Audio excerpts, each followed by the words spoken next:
नमस्कार।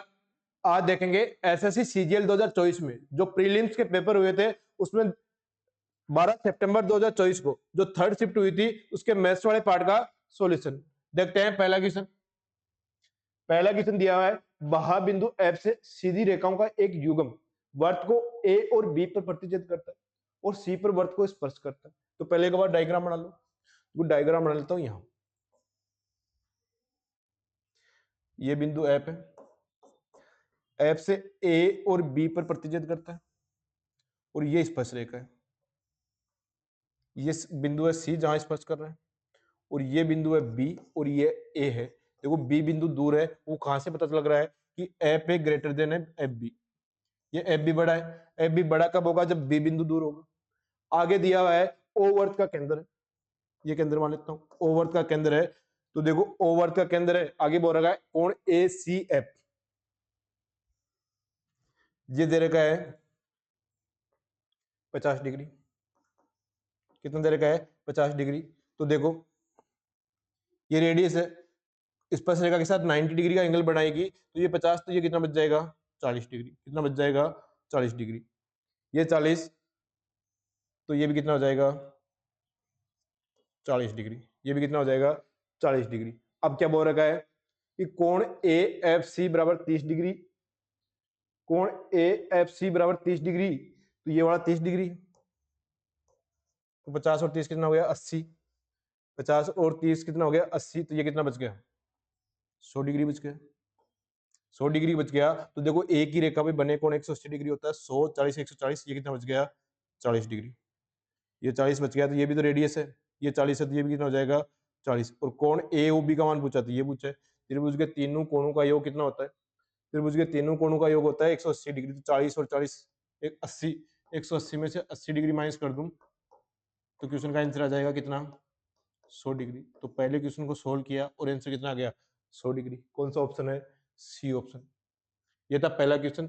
एक बार दोबारा देख लो। एक बार देखो यहाँ रेडियस है, स्पर्श रेखा के साथ 90 डिग्री का एंगल बनाती है। ये 50 डिग्री दिया हुआ है तो ये कितना बच गया? 40। देखो ये भी रेडियस, ये भी रेडियस, ये दोनों बराबर है, ये दोनों एंगल भी बराबर होंगे 40। ये 30 दिया हुआ है तो त्रिभुज के तीनों कोणों का योग 180। 50 और 30 कितना हो गया? 80। बच गया कितना? 100 डिग्री। तो एक ही रेखा पे बने कोण 180 होते हैं तो 100 40 और 40, ये 40 तो दोनों रेडियस, फिर ये भी 40, ये कितना बच जाएगा? 100 डिग्री। कोण ए ओ बी कितना आ गया? 100 डिग्री। पहले क्वेश्चन को सोल्व किया और आंसर क्या आ गया? C option. देखो नेक्स्ट क्वेश्चन। क्वेश्चन नंबर 2, एक निश्चित बिल पर 25% की छूट तथा 15% और 20% की दो क्रमिक छूटों के बीच का अंतर 28 रुपए था। बिल की राशि ज्ञात करो। देखो पहले एमआरपी में मान लेता हूं या बिल की राशि मान लेता हूं 100। एमआरपी या बिल की राशि एक ही बात है। बिल की राशि कितनी मान लेता हूं? 100 मान लेता हूं। इसमें पहली जो कंडीशन में जो छूट दे रखी है वो 25% है। दूसरी कंडीशन में दो छूट दे रही है 15% और 20%। इनका अगर सिंगल डिस्काउंट निकालूं तो बताया था A plus B minus A B बटे 100, 15 गुणा 20 बटे 100। सोल्व करें तो देखो 300 और 300 में 100 का भाग दूं तो 2 जीरो से 2 जीरो कैंसिल हो गया, 3 बच गया। 20 और 15 35, 35 में से 3 कितना है? 32। यानी पहली छूट है 25% और सेकंड जो डिस्काउंट है वो कितना है? 32%। दोनों के डिफरेंस की बात करूं तो ये कितना आ जाएगा? 7%। और 7% की वैल्यू कितनी दे रखी है? 28 रुपए दे रखी है। अब 7% की वैल्यू 28 रुपए है तो देखो 4 गुना है क्या? 4 गुना है। बिल की राशि कितनी है? 100% है तो बिल की राशि कितनी हो जाएगी? 100% का 4 गुना, 100 गुना 4, ये बिल की राशि हो जाएगी। 100 गुना 4 कितना हो गया? 400 रुपए। तो क्वेश्चन नंबर 2 को सोल्व किया और आंसर कितना आ गया? 400 रुपए। कौन से ऑप्शन में लिखा हुआ है? B option. तो क्वेश्चन नंबर 2 को सोल्व करने के बाद क्या ऑप्शन आया? B option. देखो next question, question number 3। Question number 3 दिया, निम्नलिखित में से कौन सी संख्या 2 5 10 और 11 से विभाज्य है? देखो 2 5 और 10 तीनों से विभाज्य होगी, वो 10 से विभाज्य होगी और 10 से जो विभाज्य होगी उसका लास्ट यूनिट डिजिट कितना होगा? 0। तो ए ऑप्शन और बी ऑप्शन तो नहीं होगा। इनमें दोनों में 11 का भाग जा रहा है कि नहीं जा रहा वो चेक करना है। और 11 का भाग जाता है कि नहीं जाता कैसे चेक करते हैं? यूनिट डिजिट से चालू करते हैं। इकाई का अंक 0 और 2 2, अल्टरनेटिव नंबर को जोड़ना है। 8 और 2 10, बचे 10 हो गए। अब बचे हुए नंबर का योग 9 7 16, 16 और 5 कितना हो गया 21। देखो 21 और 10 का अगर मैं डिफरेंस लूँ तो कितना आया 11। देखो या तो डिफरेंस 11 का कोई मल्टीपल आना चाहिए या क्या आना चाहिए 0, तो उसमें 11 का भाग जाता है, तो इसमें 11 का भाग जाता है। देखो इसको अगर चेक करोगे तो 0 5 3 और ये 5 और 3 8 1 9, बच्चे कितने 4 2 6, 6 और 6 12, 12 और 9 का डिफरेंस लूँ तो ये 3, तो ये न तो 0 है न 11 का कोई मल्टीपल है, तो इसमें 11 का भाग नहीं जाएगा। तो क्वेश्चन नंबर 3 को सोल्व किया तो ऑप्शन बी कौन सा आ गया, सी ऑप्शन। देखो next question, question number 4। Question number 4 की बात करें, यदि समीकरण 2x प्लस वाई बराबर ए 8x प्लस बी वाई बराबर 12 के अनंत हल है तो ए और बी के मान का योग क्या होगा। तो पिछले वीडियो में मैंने बताया था, क्या बताया था कि a1x plus b1y plus c1 बराबर 0 है, a2x plus b2y plus c2 बराबर 0 है। अगर इन समीकरणों के हल अगर अनंत है, इनफाइनाइट है, तो क्या होगा a1 बटे a2 बराबर b1 बटे b2 बराबर क्या होगा c1 बटे c2। देखो ये a1 a2 क्या है, x के मल्टीपल है, b1 बटे b2 क्या है, y के मल्टीपल है, और c1 c2 क्या है, जो नियतांक यहाँ दे रखे हैं a और 12। तो देखो यहाँ से मैं मान रखूं, देखो x के मल्टीपल दे रखे हैं यहाँ 2 और 8, 2 बटे 8 बराबर किसके होगा, y का मल्टीपल यहाँ 1 है और y का मल्टीपल यहाँ कितना है b, बराबर कितना होना चाहिए, किसके बराबर होना चाहिए, a बटे 12, a बटे 12। इसके हिसाब से अगर अनंत हल है तो, अगर अनंत हल है तो ये वाली कंडीशन होती है, ये वाली कंडीशन होती है। तो देखो 2 बटे 8 कितना हो गया, 1 बटे 4 हो गया क्या, देखो b का मान यहाँ से 4 आ गया, b का मान यहाँ से कितना आ गया 4। अब a बट्टे 12 के 1 बटे 4 बराबर रखे तो a बट्टे 12 बराबर 1 बटे 4, कितनी बार गया 3 बार गया, तो a का मान यहाँ से कितना आ गया 3 आ गया, a बराबर 3। यहाँ पूछा है a और b का योग, तो a प्लस b बराबर कितना आ जाएगा 4 और 3 7। कौन सा ऑप्शन है, सी ऑप्शन। तो क्वेश्चन नंबर 4 को सोल्व किया और आंसर क्या आ गया, सी ऑप्शन। देखो नेक्स्ट क्वेश्चन, क्वेश्चन नंबर 5 की बात करें, 12% प्रतिवर्ष ब्याज दर से 13 महीनों में 6,700 रुपए में कितना साधारण ब्याज अर्जित होगा। तो यहाँ महीनों में बात हो रही है, महीनों में बात हो रही है, तो 13 महीने है क्या, देखो 13 महीनों की दर निकाले तो प्रतिवर्ष 12 महीने होता है क्या, अब 12 महीनों की दर है 12%, तो 13 महीनों की दर कितनी हो जाएगी 13% हो जाएगी। अब तो 6,700 का अगर ब्याज निकालना, 6,700 का 13% निकाल दो, 13 बटे 100, ये ऐसा ही आ जाएगा। 2 जीरो से 2 जीरो कैंसिल हो गया, 13 7 91, बचा कितना 9, 13 जगह 78, 78 और 9 कितना हो गया 87, 871 रुपए। तो 6700 का 13 महीने का जो ब्याज होगा वो कितना होगा 871।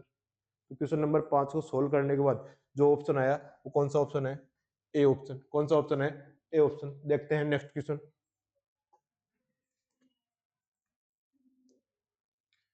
क्वेश्चन नंबर 5 है, ट्रिग्नोमेट्री में ये चीज पढ़ी थी कि टेन ए टेन बी, कि टेन ए टेन बी बराबर अगर 1 दे रखा हो तो यहाँ a प्लस बी का योग कितना होगा 90 डिग्री होगा। अब देखो यहाँ a की जगह 4 थीटा है और b की जगह कितना दे रखा है 6 थीटा, तो दोनों को जोड़ूं तो 4 थीटा प्लस 6 थीटा वो किसके बराबर होगा 90 डिग्री के बराबर होगा। यहाँ से 10 थीटा की बात करूं तो 90 डिग्री, 1 जीरो से 1 जीरो कैंसिल, थीटा बराबर कितना आ गया 9 डिग्री, थीटा बराबर कितना आ गया 9 डिग्री।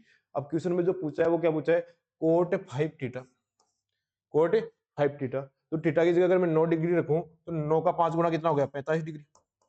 कोट 45 डिग्री की मान पूछी है, तो देखो कोट होता है 10, 45 का मान कितना होता है 1, कितना होता है 1। तो क्वेश्चन नंबर 6 को सोल्व किया और आंसर क्या आ गया डी ऑप्शन, क्या आंसर आ गया डी ऑप्शन। देखते हैं नेक्स्ट क्वेश्चन, क्वेश्चन नंबर 7।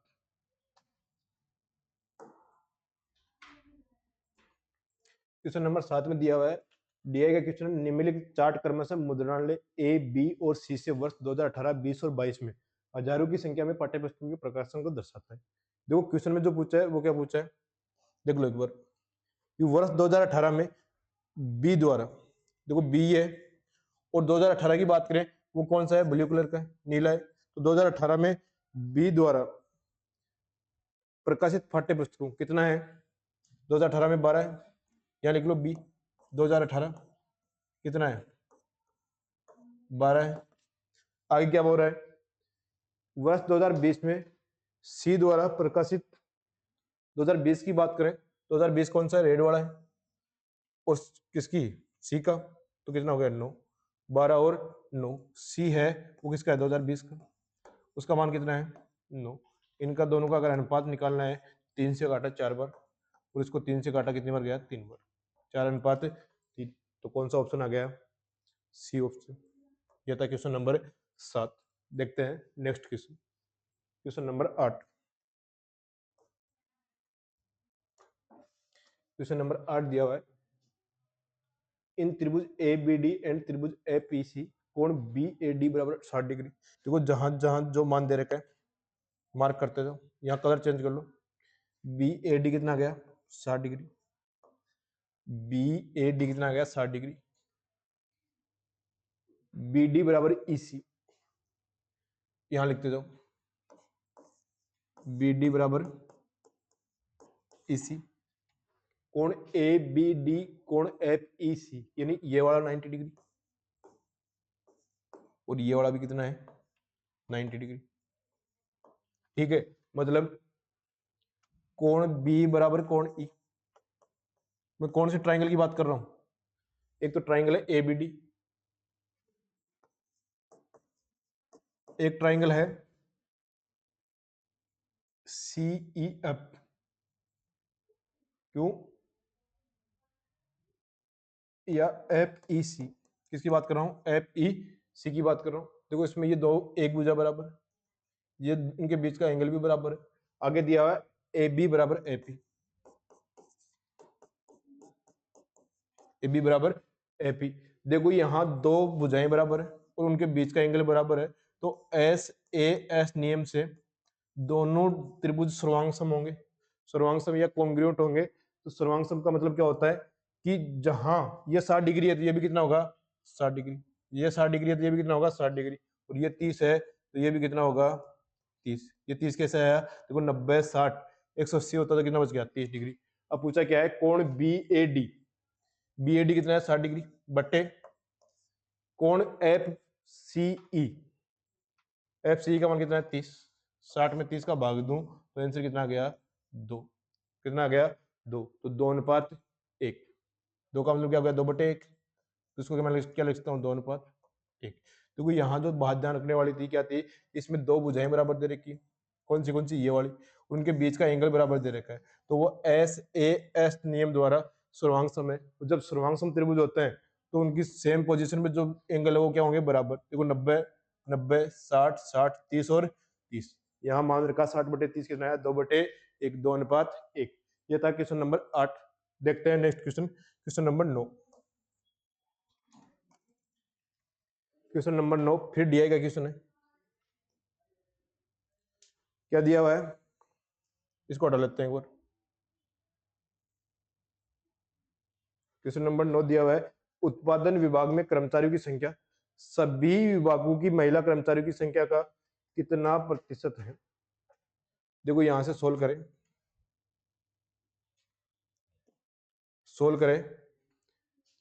तो देखो HR 8% दे रखा है, परसेंटेज के हिसाब से सोल्व कर लेता हूँ। HR 8% दे रखा है, 8% को अगर 3:5 में बांटेंगे तो मेल 3 रहेंगे, मैं यहाँ लिख रहा हूँ 3 और 5। IT की बात करें, IT 15% है, उसको अगर 2:3 में बांटोगे तो 6 और 9 आ जाएगा, 6 और 9 आ जाएगा। अकाउंट्स की बात करूं 25% है, 25% को अगर 3:7 में बांटोगे तो कुछ टोटल कितना 10 10 का 25, 2.5 गुना आएगा, तो इसका मैं 2.5 गुना करूंगा 7.5 और 17.5, ये अनुपात आ जाएगा।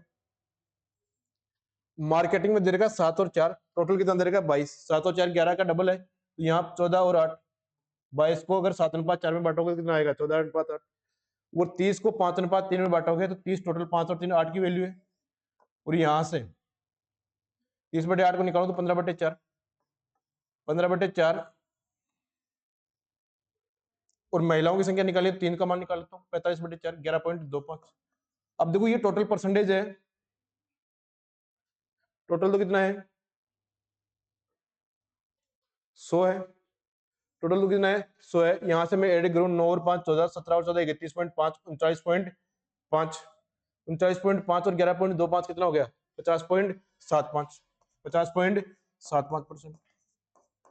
तो क्वेश्चन नंबर 9 को सोल्व करने के बाद कितना आया? 50.75। देखो करना कैसे है, देखो परसेंटेज वाली जो वैल्यू है उसको अनुपात में बांट लिया, 8 को 3:5 में बांट लिया, 15 को 2:3 में बांट दिया, 25 को 3:7 में बांट दिया, 22 को 4:7 में बांट दिया और इसको 5:3 में। देखो यहाँ से महिलाओं की संख्या आएगी 5, 9, 17.5, 8 और 11.25। सबको जोड़ेंगे तो कितना आया? 50.75%, क्योंकि टोटल कितना था? 100% ही था। देखते हैं नेक्स्ट क्वेश्चन, क्वेश्चन नंबर 10।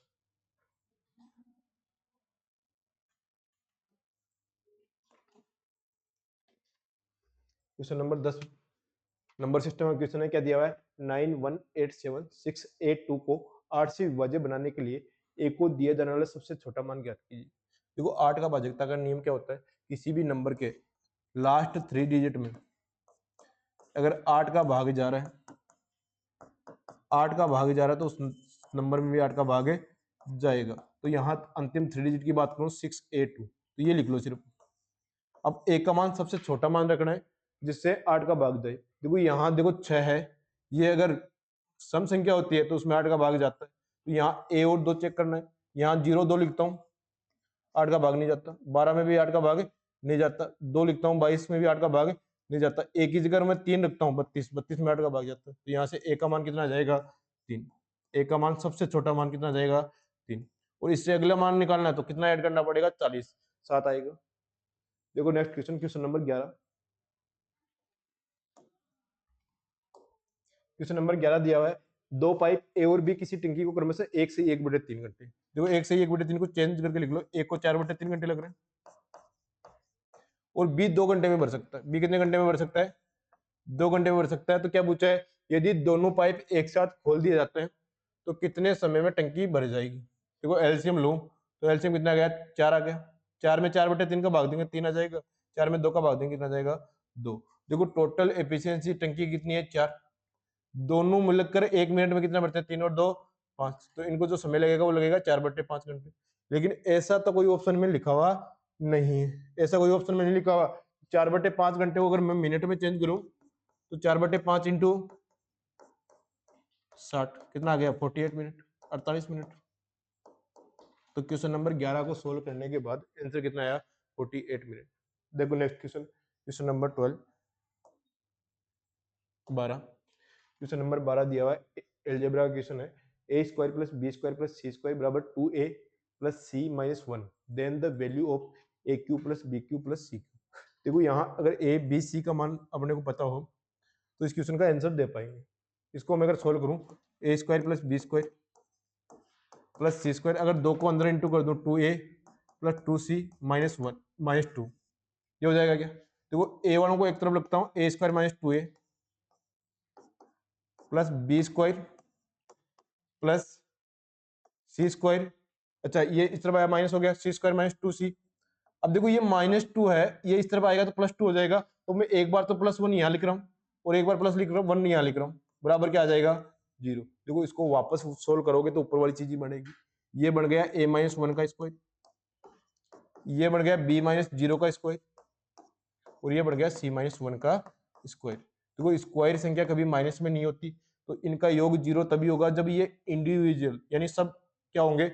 0 होंगे। तो a - 1 भी क्या होगा? 0 होगा। तो यहाँ से a की वैल्यू आ जाएगी 1, b का मान 0 आ ही गया और c का मान कितना आ जाएगा? 1। यानी a1 b0 c1।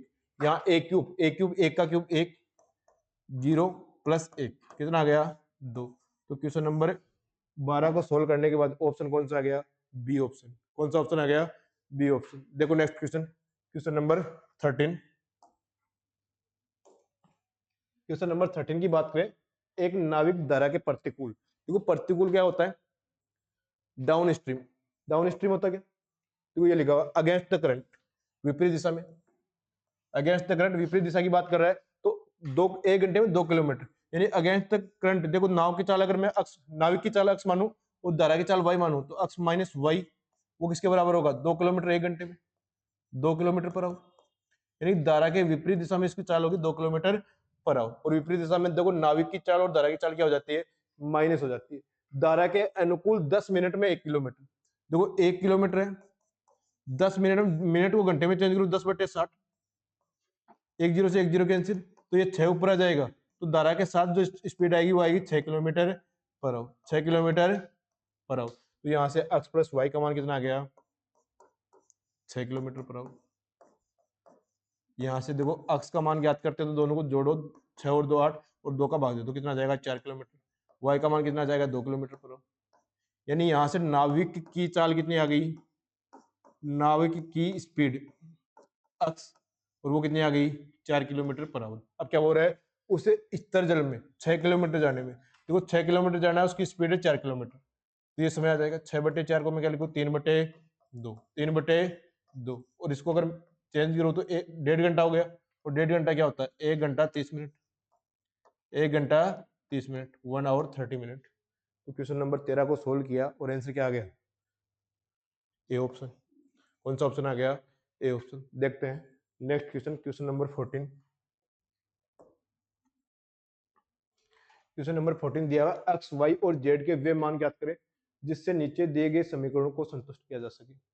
देखो सबसे सही काम क्या रहेगा, ऑप्शन से मान रख के देख लो, अगर 3 समीकरण को सोल्व करोगे तो भी उतना ही टाइम लगना है। देखो पहले ऑप्शन से अगर मैं चेक करूं, एक समीकरण में रख लो सब माना जाएगा, एक्स का मान 5 -5 रखूं -25, वाई का मान 3 रखूं -9, प्लस 7 जेड, तो कितना हो गया -56, कितना हो गया -56। तो पहला ऑप्शन तो नहीं होगा, पहला ऑप्शन नहीं होगा क्योंकि ये सारी वैल्यू माइनस की आएगी।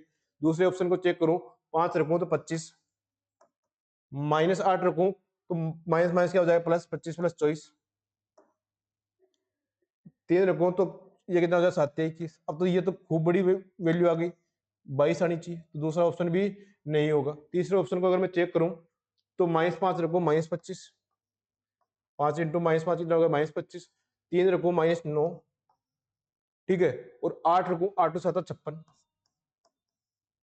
तो इनको ऐड करूंगा -34 + 56, 34 + 56 कितना आ गया 22 आ गया, और यही तो आना चाहिए था क्योंकि आगे देखो 22 ही लिखा हुआ है, यानी ऑप्शन सी समीकरण को संतुष्ट कर रहा है। तो आंसर क्या आ जाएगा, सी ऑप्शन। क्या आंसर आ जाएगा, सी ऑप्शन। देखो next question, question number 15। Question number 15 दिया गया क्वेश्चन है, कंपनी के व्यय की कुल राशि R&D पर व्यय की गई कि कितनी गुणा है। देखो यहाँ दिया गया है वो परसेंटेज में दिया हुआ है, कहाँ दिया हुआ है, देखो उनका प्रतिशत दिखाया हुआ है, तो टोटल तो 100 होगी, टोटल व्यय तो कितना होगा 100, और R&D की बात करूं तो देखो ये दिखाई नहीं दे रहा, तो यहाँ लिखा हुआ है 5, कितना लिखा हुआ है 5, देखो 5 है, 5 का कितना गुना है 100, 20 गुना है क्या, तो यही तो पूछे, आंसर कितना आ जाएगा 20। कौन सा ऑप्शन आ जाएगा 20, ए ऑप्शन है। क्वेश्चन नंबर 15 सोल्व हो गया। देखते हैं next question, question number 16। 16 number question है। 16 नंबर क्वेश्चन में लिखा हुआ है 8 मीटर ऊंचाई वाले एक शंकुआकार तंबू के आधार की परिधि 32 पाई मीटर है। देखो शंकु का जो आधार होता है वो क्या होता है, वर्ताकार होता है। शंकु होता किस प्रकार का है, देख लो एक बार, इसका जो बेस होता है वो वर्ताकार होता है, वर्ताकार होता है, तो वर्ताकार होता है तो उसकी परिधि वो क्या होगी 2πr होगी, वर्त की परिधि 2πr होती है, वो दे रही है 32 पाई मीटर। तो यहाँ से 2 पाई से काटा तो कितनी बार गया 16 बार, तो r बराबर कितना आ गया 16 मीटर, r बराबर कितना आ गया 16 मीटर। तो क्या पूछा है, वक्र पृष्ठीय क्षेत्रफल। देखो वक्र पृष्ठीय क्षेत्रफल निकालने के लिए आपको क्या चाहिए, लेटरल सरफेस एरिया,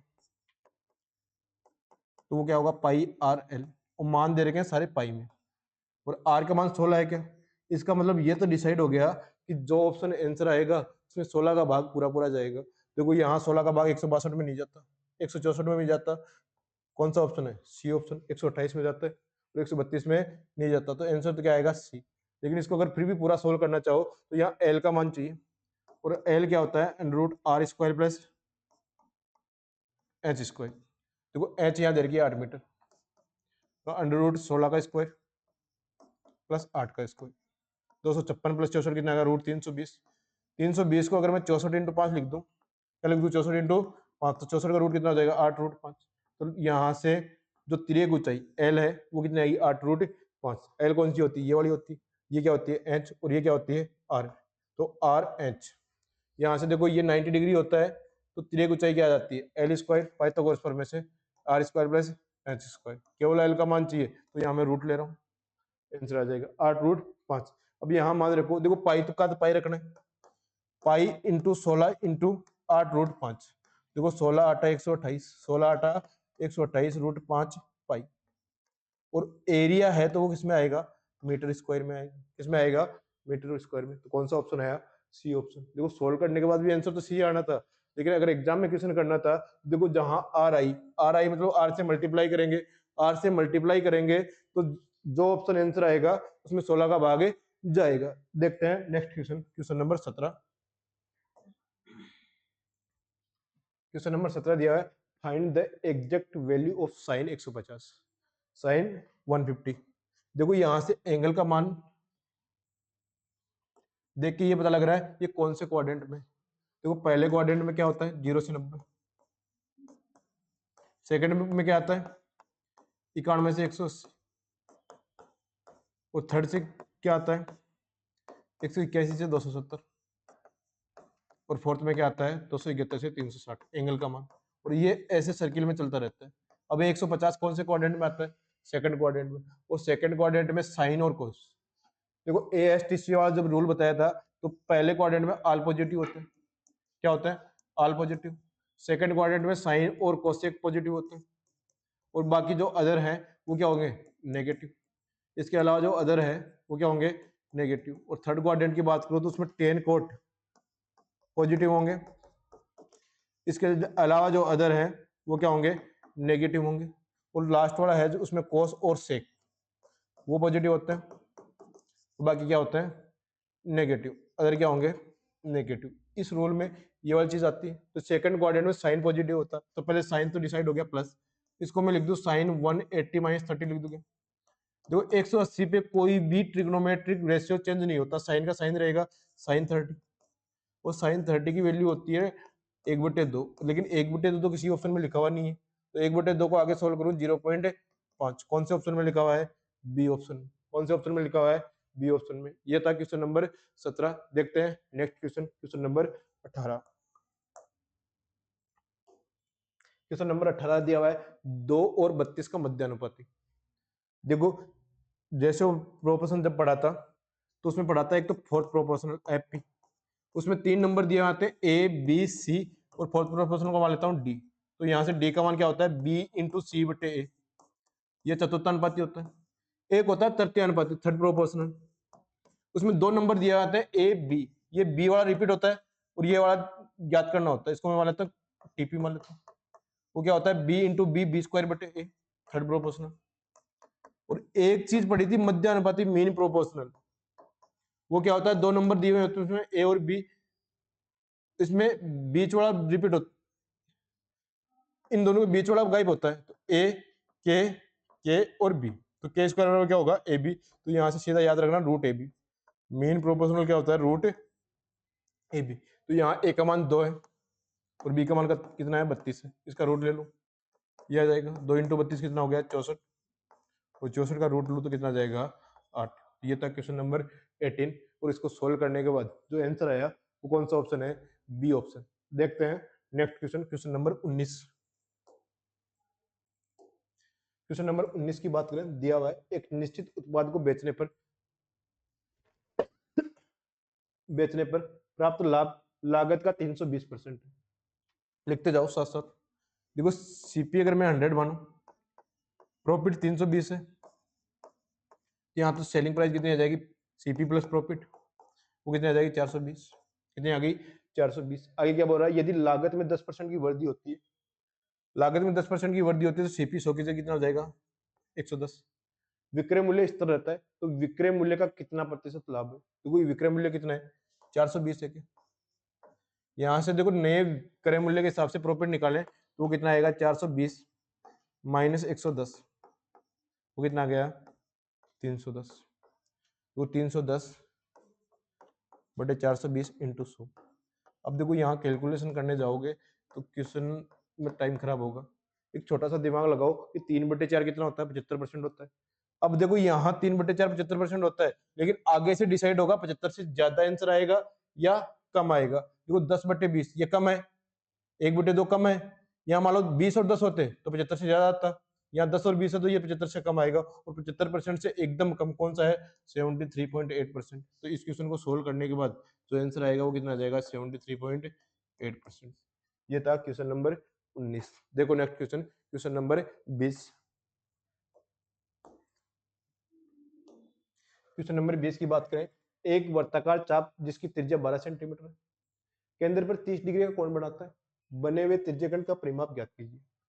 देखो त्रिज्यखंड का क्वेश्चन खूब रिपीट हो रहा है, पिछले शिफ्ट में भी था, तो त्रिज्यखंड के बारे में देख लेते हैं एक बार। त्रिज्यखंड ये होता है ये वाला। देखो इसमें ये वाला बात जो होती है वो एल बराबर क्या होती है, चाप की लंबाई होती है, क्या होती है, length of code, length of code चाप की लंबाई। कोड तो जीवा होती है, चाप को क्या बोलते हैं, आर्क बोलते हैं ना, आर्क ही बोलते हैं चाप की लंबाई, लेंथ ऑफ आर्क। ये मान लो रेडियस आर है और इसके बीच का एंगल कितना है, थीटा है। तो देखो त्रिज्यखंड में एरिया दो तरीके से निकाल सकते हैं, एक तो होता है 1/2 गुना एल गुना आर, जब चाप की लंबाई दे रखी हो, एक होता है पाई आर स्क्वायर थीटा बटे 360 डिग्री। देखो इसका परिमाप की बात करें, पैरामीटर की बात करें तो वो होता है, देखो ये एल तो ये होगा ही होगा plus 2r, L plus 2r। अब इस क्वेश्चन का आंसर देने के लिए देखो आर का मान तो अपने पास है 12, तो 12 गुणा 24 तो एल प्लस 24 हो जाएगा। इसके लिए अपने को मान चाहिए एल का, और ये होती है चाप की लंबाई, और वो होती है 2 पाई आर थीटा बटे 360 डिग्री, 2 पाई आर थीटा बटे 360 डिग्री। अब देखो इसका मान निकालो, तो पाई का मान कितना लेना है, 3.14, 2 इंटू 3.14 इंटू आर कितना है 30, और अच्छा आर तो 12 है, 12 लिख दो, और एंगल कितना है 30, आगे पीछे लिख दिया, बटे 360 डिग्री। देखो 12 इंटू 30 360 होगा, तो ये तो कैंसिल हो जाएगा। 3.14 का डबल कितना हो गया, 6.28। तो यहाँ एल का मान कितना आ गया, 6.28, तो एल प्लस 24, 6.28 प्लस 24 कितना आ गया, 30.28, 30.28। आंसर कितना आया, बी ऑप्शन। देखो त्रिज्यखंड में ध्यान रखने वाली बात यह है कि एरिया के दो फॉर्मूले होते हैं, पैरामीटर पूछे तो एल प्लस 2r होता है, और सिर्फ चाप की लंबाई पूछे तो वो क्या होता है, 2 पाई आर थीटा बटे 360 डिग्री, 2 पाई आर थीटा बटे 360 डिग्री। देखो next question, question number 21। Question number 21 में दिया हुआ है, एक व्यापारी क्रम से 4 रुपए और 6 रुपए प्रति केजी वाली, तो प्राइस दे रखी, दो टाइप है, पहली और दूसरी। पहले की प्राइस है 4, दूसरे की है 6। दो प्रकार की चीनी का, 5 किलोग्राम और 3 किलोग्राम। देखो क्वांटिटी क्या दे रखी है, 5 और 3। तो पहले का जो 5 का 20 सीपी, फिर 6 18, तो 20 और 18 कितना हो गया, 38। जो प्राइस प्राप्त हुई है कितनी हुई है, 38 प्रति केजी मिश्रण का लागत मूल्य। देखो टोटल मिश्रण का 38 रुपए मूल्य है, और टोटल मिश्रण है कितना, क्वांटिटी का योग निकाल लो, 5 किलोग्राम और 3 किलोग्राम कितना हो गया, 8। 38 में 8 का भाग दो, तो ये हो गया 19/4, 19/4, 19 में 4 का भाग दूंगा, 4 बार जाएगा, रिमाइंडर 3 है, 4.75, 3/4 का मतलब क्या होता है, 4.75, और किस में आएगा, रुपए में। ये था क्वेश्चन नंबर 21, आज के पेपर का क्वेश्चन नंबर 21। देखते हैं next question, question number 22। Question number 22 की बात करें, क्या दे रखा है, सुरेश के खर्च और बचत का अनुपात कितना है, 3:1। देखो खर्च है परसेंटेज में, तो देखो 3 और 1 दे रखा है, उसको 300 और 100 मान लो। खर्च को मान लेता हूं मैं एक्सपेंडिचर 300, सेविंग को मान लेता हूं मैं 100, बचत कितना हो गया 100। तो देखो वही 3:1 है क्या। अब मैं खर्च और बचत को जोड़ता हूं तो इनकम आ जाती है, और इनकम 300 और 100 कितनी हो गई, 400। आगे क्या बोल रहा है कि उसका वेतन 25% बढ़ जाता है, 25% का मतलब तो 1/4 बढ़ जाता है। अब 400 का 1/4 बढ़ा मतलब प्लस 100 हो गया, 400 का 1/4 कितना, 100। अब इनकम कितनी हो गई, 500। अब क्या बोल रहा है कि उसकी बचत 10%, और 10% का मतलब क्या होता है, 1/10, और 100 का 10% कितना होगा, 10 ही होगा, 10 बढ़ गई। अब सेविंग कितनी होगी, 110। अब 500 में से 110 माइनस करूं तो नया खर्च आ जाएगा, कितना आया, 390। कितना आया, 390। देखो खर्च पहले 300 था, अब कितना हो गया, 390 हो गया, तो कितना बढ़ गया, 90 बढ़ गया, और कितने में बढ़ा, 300, और इंटू 100, ये परसेंटेज इंक्रीज आ जाएगा, 2 जीरो से 2 जीरो, और 90 में 3 का भाग दिया, तो क्वेश्चन क्या आंसर क्या आ गया, 30%। आंसर क्या आ गया, 30%। तो क्वेश्चन नंबर 22 को सोल्व किया, और आंसर क्या आ गया, डी ऑप्शन। क्या आंसर आ गया, डी ऑप्शन। देखते हैं next question, question number 23।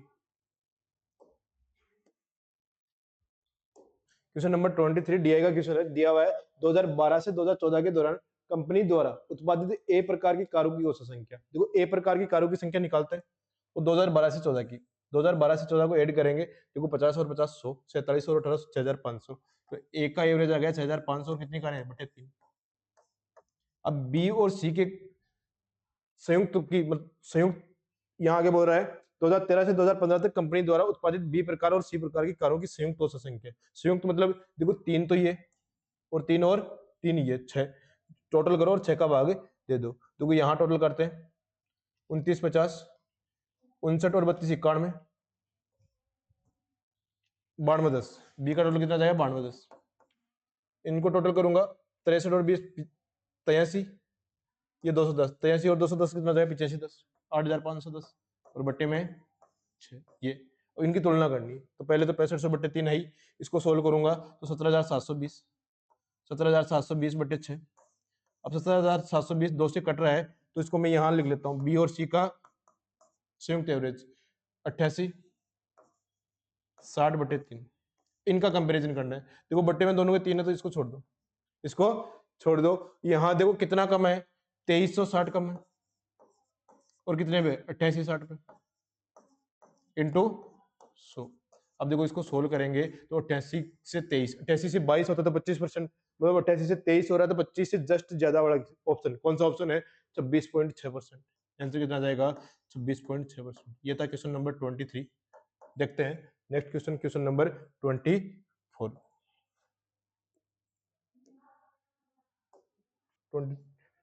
7 cos a बराबर 6, then the numerical value of cosec a plus cot a बटे cosec a minus cot a। देखो यहां से अगर मैं सोल्व करूं तो कोसेक a माइनस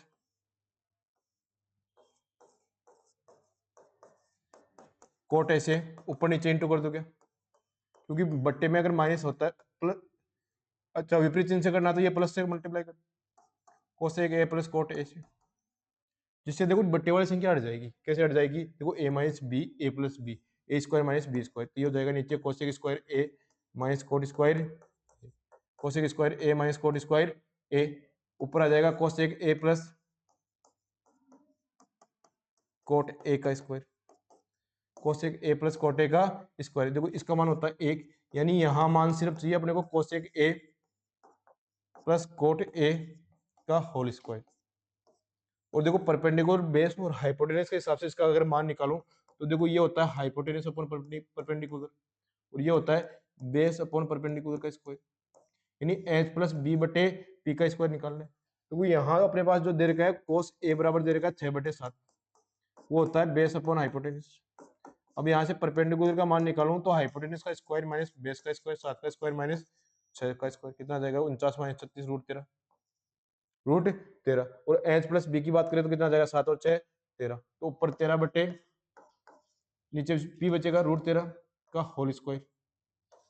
अब 13 में रूट 13 का भाग देंगे तो रूट 13 बचेगा, रूट 13 में अगर मैं स्क्वायर करूं तो आंसर कितना आ जाएगा 13। तो क्वेश्चन नंबर 24 को सोल्व किया और आंसर कितना आ गया 13। कौन सा ऑप्शन लिखा हुआ है, सी ऑप्शन। कौन सा ऑप्शन लिखा हुआ है, सी ऑप्शन। देखो next question, question number 25। Question number 25 है, यदि 9.6 इकाई त्रिज्या वाले त्रिज्यखंडीय कोण है 75 डिग्री है चाप की लंबाई। देखो इससे पहले एक क्वेश्चन में बात करी थी, त्रिज्यखंड के चाप की लंबाई 2 पाई r थीटा बटे 360 डिग्री, पूरे त्रिज्यखंड के बारे में बताया था वहां। देखो पाई में ऑप्शन दे रहे हैं तो 2 पाई, पाई को छेड़ो मत, r का मान दे रखा है 9.6, थीटा का मान 75 और बट्टे में कितना जाएगा 360। देखो 15 से काटा ये 5 बार और 15 से काटा ये 24 बार, 9.6 को मैं 5 से इंटू करता हूँ 48, ये कैंसिल हो जाएगा। 48 में 24 का भाग दिया कितना आया 2, यानी इस पूरी कैलकुलेशन को सोल्व करने के बाद क्या कितना आ गया 2, 2 पाई का डबल कितना आ जाएगा 4 पाई, और चाप की लंबाई है तो 4 पाई इकाई में आएगी। तो ये था आज का 12 सितंबर 2024 की थर्ड शिफ्ट का पेपर। ठीक है, आज के लिए इतना ही।